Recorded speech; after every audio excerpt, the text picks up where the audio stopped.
Everyone. We are joined by head women's soccer coach Nikki Izzo-Brown this afternoon. Coach, if you just want to give us a quick opening statement to preview our NCAA first round matchup at Kentucky tomorrow, then we'll open it up to questions.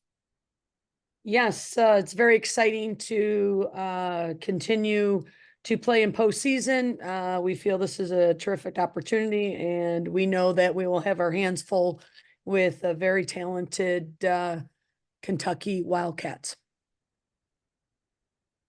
All right. Go ahead and open up to questions. Just a reminder to please raise your hand when you are ready to ask. And we will begin with Ryan Decker. Hey, Coach, how are you? Good, Ryan. How you doing?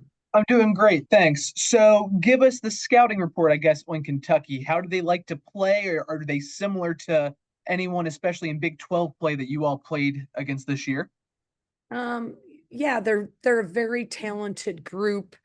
I think they're they're going to have traits like a lot of different teams we've played. I don't know if I could stamp them and say, hey, they play like TCU, or hey, they play like Texas Tech or Baylor or Colorado, but I think they have very strong tendencies like a lot of those teams, and that's why they're in the position that they're in and did so well this year.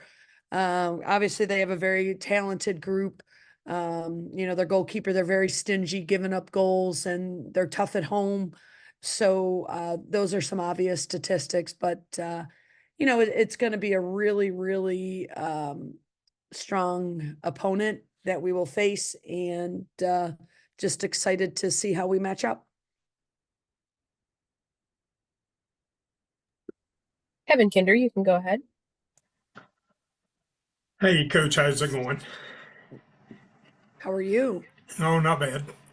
Both teams coming off an early loss in their conference tournaments, kind of out of the ordinary probably for both. Does that change motivation any? Does the added rest help you a little bit? I'm sure it's a little bit of both. I mean, we beat Kansas, they beat Tennessee, and as we know, when you get into conference play, anything can happen. So I would imagine that Troy's definitely got the group a little bit more motivated as we are. So I think a lot of it is internal motivation. And then when you get to the NCAA tournament, everybody knows, what's at stake. And I know you obviously you don't want this, but is it at least a little bit of an advantage? You get a little bit more rest? Yeah, for sure. I mean, you know, being as experienced as I am, I've bowed out very early, and then we've extended and won.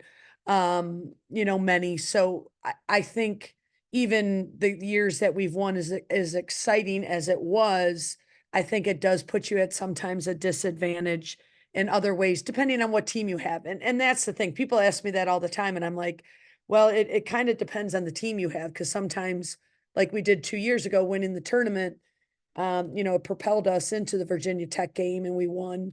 But in other years, it didn't help. So I do think the rest is never a bad thing, depending on what team you have.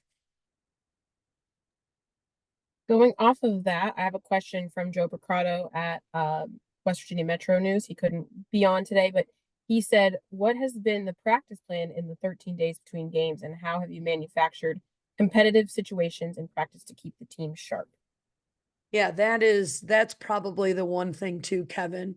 When you have too much time off and you kind of get out of your your load schedule and getting into a scenario with that, as much as you want to rest them, we also had to keep that intensity up of game stuff. So we've definitely tried to keep our load and game type rest recovery, but also get the kids the women able to facilitate the intensity of a game. So making sure that it's not too much rest and we're losing a first step.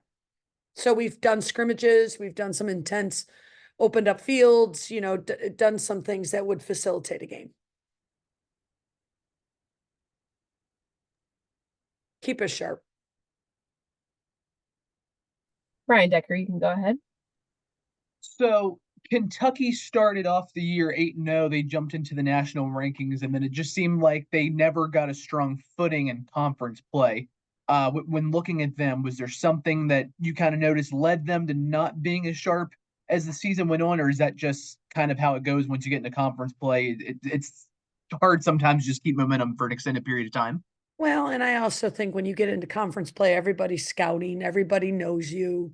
I think early on you can get into some momentums because teams don't don't really know what the opposition brings, and that's why when you get into conference play, it gets a little bit more complicated because you are getting scouted and you do have a really good understanding how to disrupt a team or how to be more effective against a team. So and of course, then again, you also have to think about the SEC is the lion's den. So, there's, in a power four, it's never easy to have the consistency. And that's what everybody's hunting. So I'm sure it's a little bit of combination, in my opinion, of both, where it's not necessarily what the Wildcats are doing wrong. It's just, what the rhythm of getting into conference and especially a conference like the SEC, that brings problems.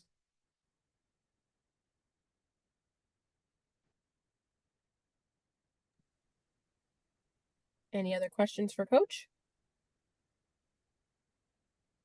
All right, we will go ahead and wrap it up there today.